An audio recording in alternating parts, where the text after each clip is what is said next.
Eu acho que o retrato para o presidente da República, somado orçamento secreto, o jeito de fazer política e fazer campanha permanente do presidente Jair Bolsonaro, dão um quadro que me parece quase trágico, porque eu imaginava que o cenário seria de muita paridade ou, no mínimo, de o presidente conquistando uma vantagem importante em diversos colégios eleitorais, especialmente no seu reduto, porque, imagine só, não há parâmetro em outros momentos, pelo menos da República Brasileira com as eleições e, especificamente no período de reeleição, com a quantidade de recursos que pôde ser despejado nos estados, via orçamento secreto e via parlamentares, e de um investimento do ocupante da cadeira de presidente da República para fazer uma candidatura à reeleição.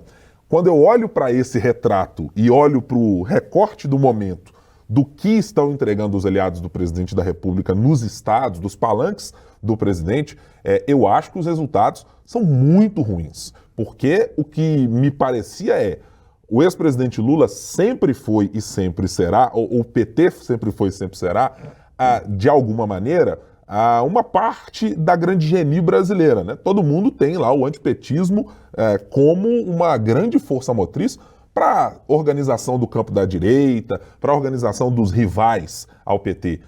Mas me parece que o movimento principal criou-se um anti-bolsonarismo, e repito, com recursos, com aliados tendo a mão no orçamento, de uma maneira que nunca foi vista por nós nos períodos de reeleição, mas que deixa para mim muito evidente como as campanhas, no cômputo geral, o presidente Jair Bolsonaro está saindo como um aliado neste retrato, repito, de momento bastante ruim do que eu poderia imaginar quando olhava para esse cenário que eu citei no começo. Talvez porque tenha soado como artificial, Guilherme.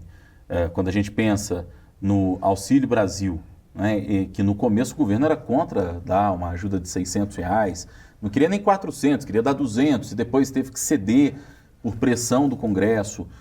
Quando a gente pensa que o orçamento secreto repercutiu como sendo, e muita gente o entende dessa maneira, como se fosse uma espécie de mensalão 2.0, talvez isso crie no eleitor uma certa resistência. Agora, de fato, é um resultado que vai se anunciando muito trágico, porque em algum momento das pesquisas, no mês de agosto, chegou-se a dar a sensação e a impressão de que aquilo que a gente chama de boca do jacaré nas pesquisas estava fechando, né? Houve uma aproximação, houve uma queda leve do ex-presidente Lula, mas que ele não saiu muito daquilo que tinha desde o começo das pesquisas, mas a gente viu um crescimento do presidente Bolsonaro.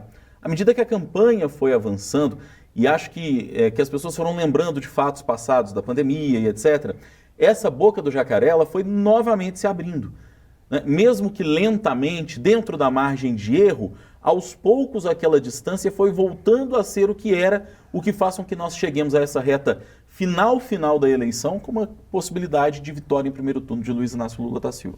Ricardo. Eu acho isso e acho que o Rodrigo falou da pandemia e a pandemia ainda trouxe uma outra característica que foi essa briga do Bolsonaro com os governadores, né? Com quase todos os governadores. E isso faz muita diferença agora porque os governadores é que estão comandando as eleições estaduais, né? Onde não é governador ganhando, é aliado de governador com boa chance. E aí, nesse ponto, o Bolsonaro leva desvantagem, que as máquinas estaduais, em geral, a maioria das máquinas estaduais está, nesse momento, trabalhando contra ele, né? Isso faz diferença tanto na hora de tentar empurrar seus apadrinhados, quanto na hora de também conseguir votos nos estados. Eu acho que isso também é uma característica importante dessa eleição e que precisa ser observada, e a gente olha no Brasil inteiro essa característica, né? Não só na eleição de governador, mas sobretudo nas eleições do Senado, né? Ainda que haja uma diversidade um pouco maior, grandes nomes mais ligados ao bolsonarismo têm tido dificuldades para conseguir se dar bem nas eleições ao Senado, né? Basta ver que, mesmo no sul do Brasil, a gente tem o Mourão, por exemplo, em terceiro.